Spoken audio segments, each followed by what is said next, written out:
Welcome to Sweet Life Beat Life. We hope this video helps. You start by opening Roblox and signing in. Make sure you use the account that will join groups. Once inside, tap the magnifying glass at the top of the screen to open search. Next, change the filter from all or people to groups so results are relevant. If you don't see filters, tap the menu icon and choose groups manually.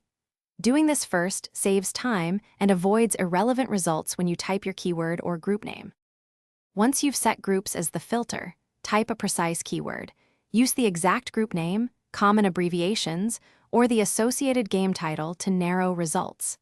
Then apply any available filters like member count or relevance to prioritize active communities. Scroll through results and tap promising listings to view avatars, member counts, and the Groups About page. Make note of group rules and creation date. To finish, tap Join or Apply on the group page and follow any prompts to accept rules or answer questions. If Join is restricted, use Follow or copy the group link for later. Moderators may require approval, so allow time. If you can't find results or join options, update the Roblox app, clear cache, or force close and reopen. Sometimes mobile search lags.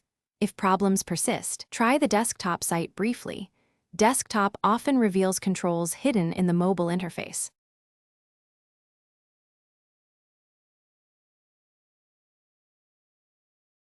Thanks for watching. Consider subscribing if we helped you.